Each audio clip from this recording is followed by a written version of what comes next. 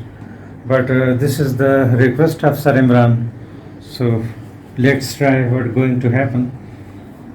For the building of character, there are many features, and among these features, some most important are as follows.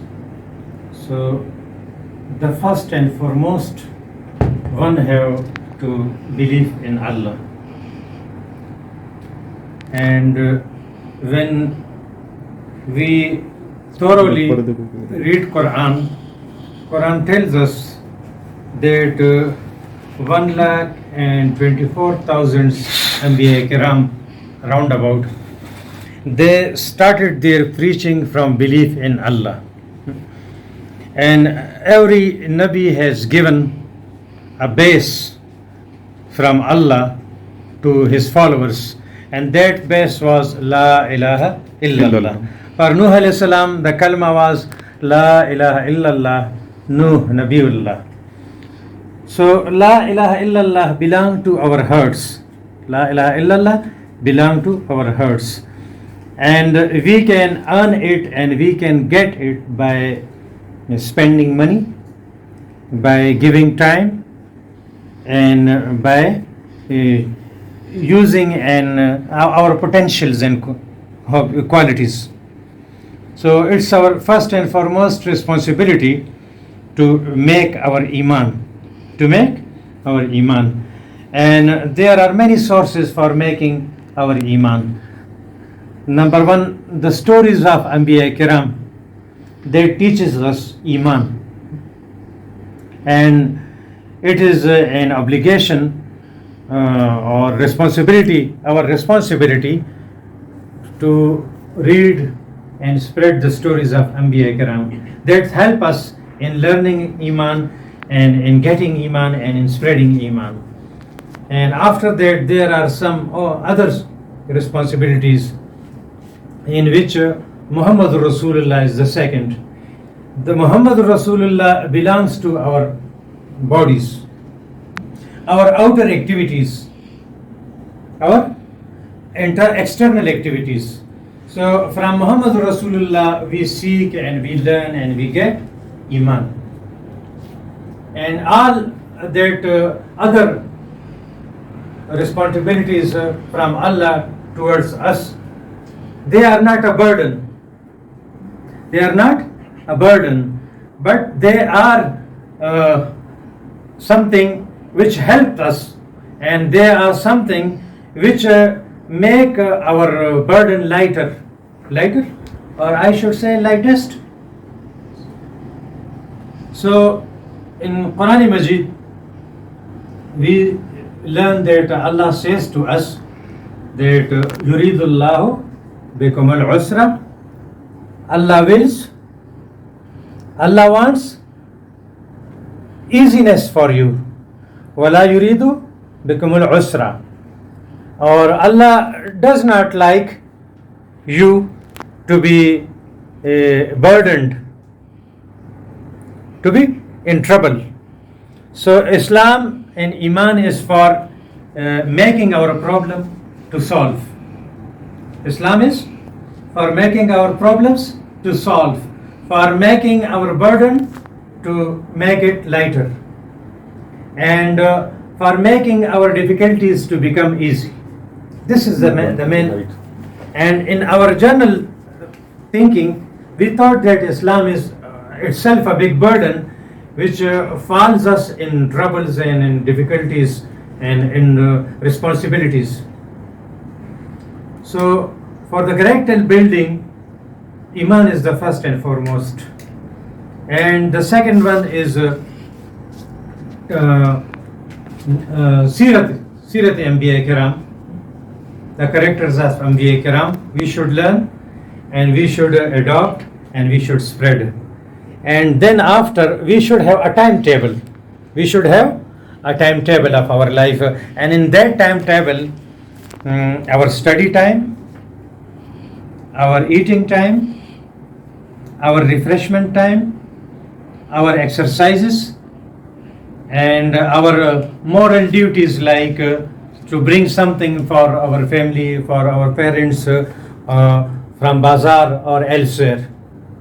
So when we make this timetable, we should display in minimum 2 places, and we should told all of our family members that this is my timetable, and you must have to behave with me according to this timetable.